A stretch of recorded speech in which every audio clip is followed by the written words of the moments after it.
Friend, I want to welcome everyone back from what I hope was a productive state work period.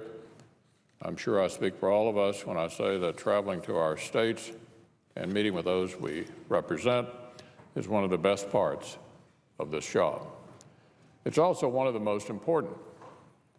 That's because it allows us to hear different perspectives on critical issues and reminds us of the real difference that good policy can make in the lives of the American people.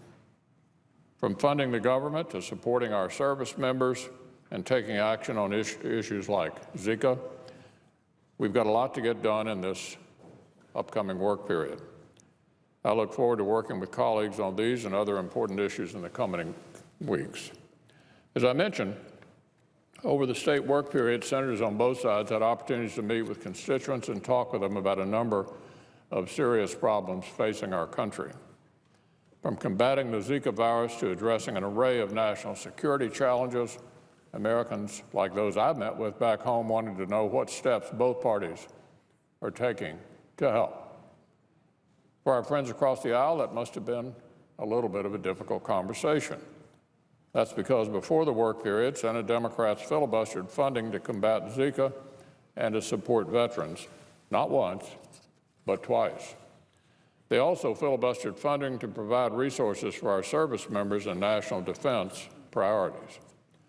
It's hard to explain why, despite their own calls for funding, Senate Democrats decided to block a bill that would keep pregnant women and babies safer from Zika. It's also hard to explain why, despite the array of terror attacks we've seen across the world, Senate Democrats decided to block a bill that would help keep the American people safer from threats like ISIL. Our colleagues across the aisle can point to a series of partisan excuses, but the bottom line is this: there's no good explanation for blocking these public health and national security funding bills. Over the summer, there were important steps to combat the virus. The administration took the guidance of Appropriations Chairman Cochran and Rogers, and with the advocacy of members such as Senator Blunt and Rubio, HHS shifted funds already available to them to strengthen our defense against the virus. Aerial spraying also started early in August and has produced positive results. The CDC director has said he's been impressed by the effectiveness of the spraying, noting the substantial reduction in the number of mosquitoes in the transmission areas. But these issues have certainly not gone away. In fact, this summer brought even more cases of Zika, with mosquitoes now spreading the virus in some counties and health officials issuing travel warnings for pregnant women to Miami. The summer also brought with it even more ISIL-inspired or directed terror attacks from France to Turkey, as well as more concerns of growing aggression from countries like North Korea, which recently test-launched another missile. These instances from the summer further underscore the urgency of the challenges facing us and why it's imperative that our colleagues end their respective filibusters of these bills.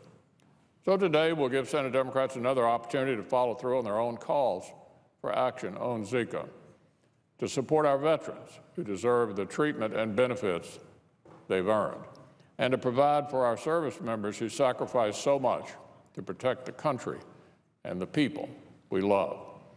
I hope our colleagues will join us now to finally end their senseless filibusters and help us do our part to address these serious issues.